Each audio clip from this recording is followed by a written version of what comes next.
Hi everyone, this is Christian Spring. My presentation is on Chapter 50, Global Education Out of the Ivory Tower by Robert Mason. And he, as you can see, is affiliated with the British Open University. So, one, he'll be a little bit biased, but two, he'll be fairly knowledgeable. Okay, so we start out by talking about what the issue is, what the issues are. There's several with the growth of global education. Um, as we all know, globalization is one of the popular trends in education right now, and we'll talk a little bit later about how globalization is one of the popular trends with just about everything. Um, but he brings up an interesting point that was originally a charitable, or I'm not, anyway, historically that's debatable, but education has been seen as of something of a pure pursuit. Oh, sorry, that got weird. But anyway, education is now becoming commodified. It's interesting. I'm taking a class with David Wiley right now about starting educational businesses, and one of his premises is that a lot of educators and people involved in education don't want to start businesses because they feel like they're dirty somehow. It's a horrible thing to make money. So that was interesting to see pop up here as well. But so the problems with the issues with making global education work are one, accreditation. It's really difficult to transfer credits even between universities in the United States, and I can't even imagine the difficulty you would have if you were trying to transfer credit um, from the United States to some other country. I know a couple of people who have bachelor's degrees from Russia, but who have since moved to the United States, and it doesn't mean anything anymore. So, which is really unfortunate. Except for you can buy bachelor's degrees like in the subway in Russia, so I can kind of see why in that particular case we maybe aren't taking them. But anyway, uh, access. Individuals in regions that don't have the money and the technology to participate in global education are likely going to just fall even more behind than they already are, which is something that we've seen historically happening, not just in education but in development in general.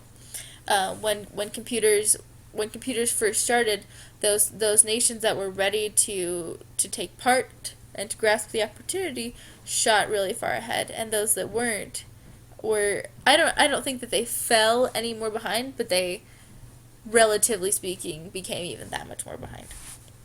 And then another issue is student readiness. Technology is evolving really quickly, but we're not really sure that students are ready to take the responsibility that they need to be effective in global technological education. For instance, you have to be kind of you have to, self motivation, using technology maturely, etc., etc., is something that we don't always see in our students. Okay. So then we talk about the destruction of the ivory tower and how some researchers are thinking that regular universities are going to be replaced by for-profit universities like the University of Phoenix, or virtual universities like Open University. I think they actually have a campus, and things like that. And which is pretty frightening for people whose livelihood is a university. Um, we're seeing things like this happening though. Public universities are getting less funding.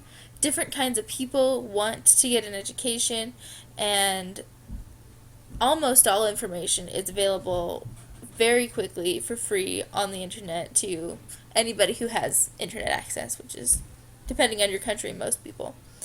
Um, and some people feel like even though this global education will allow information to reach more people, it will be of lower quality, which I think that we're seeing. For instance, in the backlash against Wikipedia, that we a lot of a lot of teachers and professors don't discourage it because anybody can edit it. It could be anything. But at the same time, at least it's reaching people, and if we can keep good quality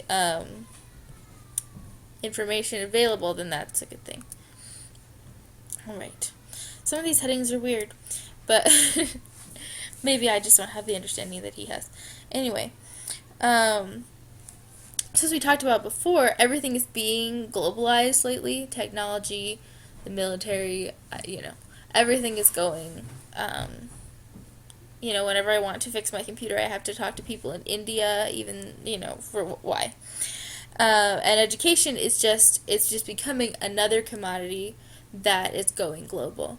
And some people think this is a good thing. It encourages educators to focus a little bit more on their students. This kind of reminded me of the law of supply and demand, and how if there are lots of different ways to learn, then the students are in a little more of a power position. We talked about in one of my classes open textbooks, and how obviously they're way cheaper than regular textbooks, and professors, one school that tried really hard to push open textbooks couldn't, of course, force their professors to implement them, but students were figuring out that some professors used them and some professors didn't, and kind of voting with their feet. They were taking classes with the professors that did, because it saved them a lot of money, which then encouraged the other professors to use them as well. The same thing might happen to institutions. They might be more flexible about when a semester starts and ends, and how credits get around, and things like that. I just signed up for a course on Coursera, and they are starting in January with the semester time, but it only goes for 10 weeks, and so it'll end before our semester ends, So that's, and I think I think researchers are feeling like this is a good thing as well. All right, unbundling education. This is something I thought was really interesting.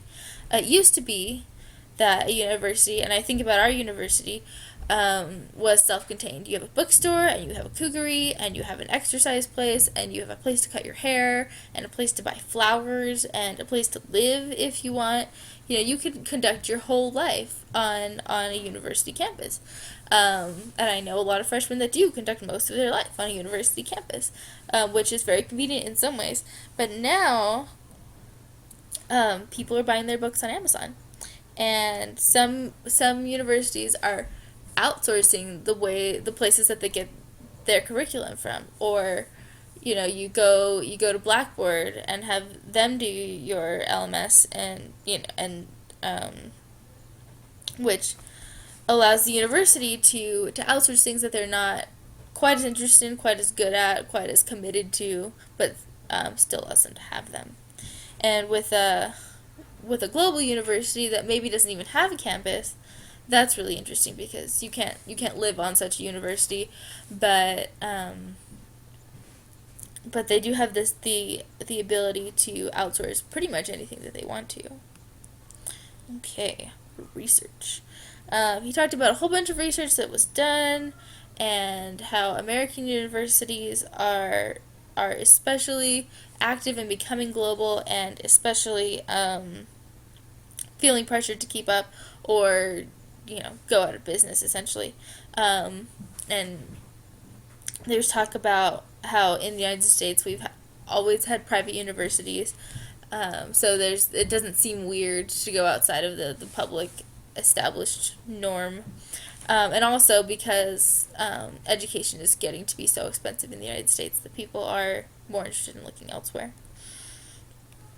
And so some of these concerns we talked about before, some people being left behind, education being treated as a commodity,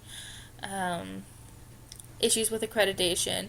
This trend seems like it's going to keep continuing, and people are just going to have to figure out how to work with those problems as they continue. Let's see.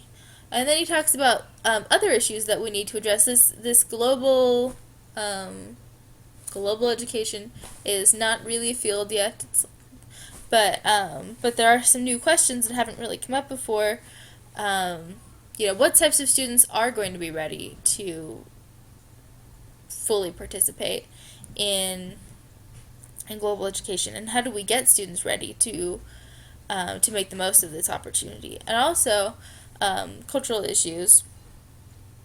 Um, when everybody's in a classroom, there are going to be some cultural differences, but it's much more likely that more people have come from the same place, the same background, than in a situation where you're teaching students from all over the world, and this is an issue for that that as teachers are teaching globally, they're going to have to deal with.